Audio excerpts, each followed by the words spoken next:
Ladies and gentlemen, boys and girls, welcome to Bellinger Nature Films' latest exciting documentary. We're on a kayak in the middle of Coffs Creek, in the heart of green. This beautiful estuary, surrounded by some 40,000 municipal residents, is the southernmost catchment draining into the amazing Solitary Islands Marine Park. This area has old growth trees around us, as we've spoken of before. It's got these incredible mangroves which provide nursery habitat for the fish in the marine park.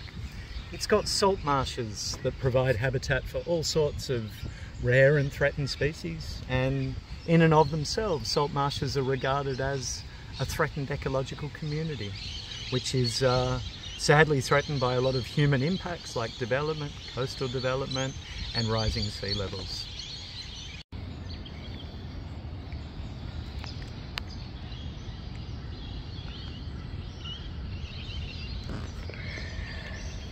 Behind us are these really lovely freshwater wetlands, these perched freshwater wetlands, which are dominated by native ferns, soft bracken fern, and then the saw sedge there, the Garnia, and that's where freshwater seeps out of the landscape and comes down into the estuary. And that's a really important process for keeping the estuary healthy.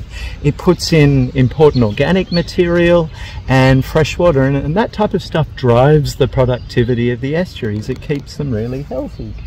A lot of these areas are regarded as threatened ecological communities, and once more, here in the middle of, say, 40,000 people, we've got these really quite intact and in places quite pristine freshwater wetlands. It's such a treasure, and there's been really good work done for about 20 or 30 years now by the Friends of Coffs Creek, a landcare group, to keep these areas healthy, to get rid of environmental weeds.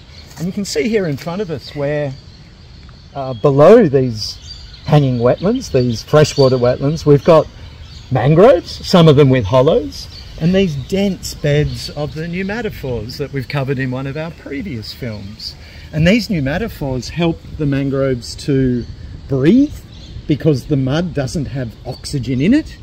And they also help to retain sediment and to build up big stores of organic material and carbon. This is kind of what's increasingly being called blue carbon.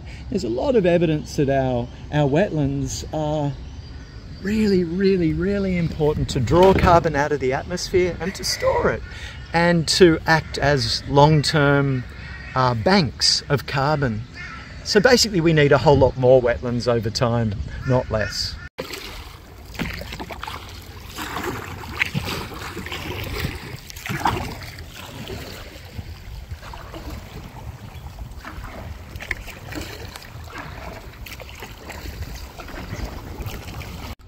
In front of us there is Bruxner Park and Ulladulla National Park. That's where the Great Escarpment, which is the coastal part of the Great Dividing Range, the coastal wall of the Great Dividing Range, extends right down to the coast. And Coffs Harbour is the southernmost point at which that happens. So you've got all this incredible nature crammed in from the coastal plain right up to the snow-covered peaks, well, occasionally snow-covered peaks of the Dorrigo Plateau. Magnificent country, all Gumbaynggirr country and chock-a-block full of nature. Across there, they're piscivores, meaning that they eat fish, and they're in here swimming below the water like submarines, chasing down the fish. And we've actually been kayaking up Coffs Creek and keeping a close eye on them. It's a sign that there's fish living here, and there are at least a few species of cormorant that use Coffs Creek, as well as the darter or snakeneck, which is a relative of the cormorants with their really long snake-like neck. There's all sorts of other remarkable water birds here, including the black bittern, which is a threatened species which skulks around in the mangroves, eating crabs and fish and all sorts of other stuff that live amongst the mangroves. And interestingly enough, there was actually a nest of the black bittern, which was 500-600 metres to our northeast at the moment, and it was actually in a position where people could watch the pair nesting and then fledging their young from their back porch over at Park Beach. Pretty amazing stuff, this heart of green right in the middle of Coffs Harbour. We're incredibly blessed to have this incredibly rich repository of nature right in the middle of our community. This is Tree Fern Creek, tributary of Coffs Creek. I probably didn't say that properly, but anyway, this is a nice creek, very small, murky, salt water. You hear the birds, and that's the Coffs. I don't know. It's a walk. So we're gonna go under the bridge, and we'll be the trolls under the bridge. And then when someone comes, we say you cannot cross the bridge. Anyway, so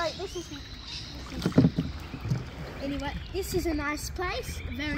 You can come here whenever you like. If you live in Coffs Harbour, if you don't, well, too bad. But there's a lot of other nice places around in Coffs Harbour, and this is one of them.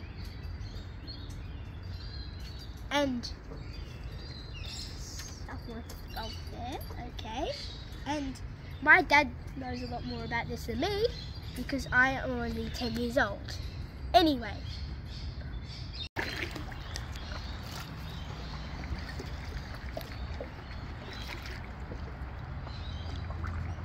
Coming to the highway. But we're going to keep on going just for the content.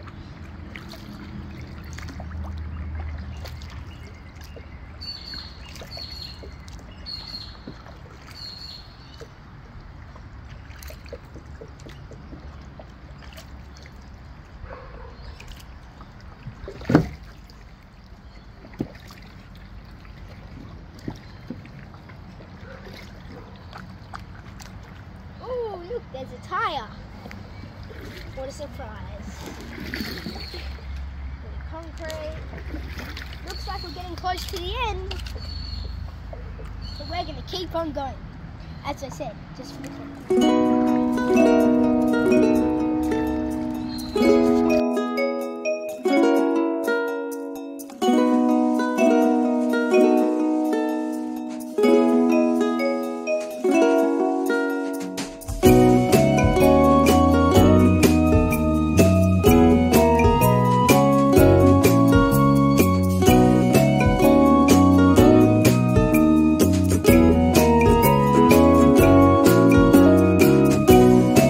Just come up Coffs Creek, and how exciting to find all of these chewed black oak cones.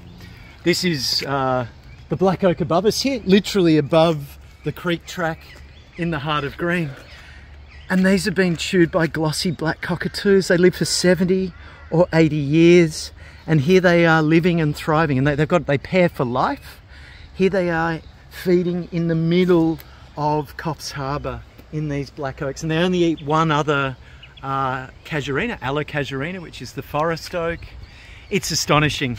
Look, that's the end of our adventure on Coffs Creek. Thank you so much for joining us. It's been a massive adventure, and we so look forward to you joining us in future.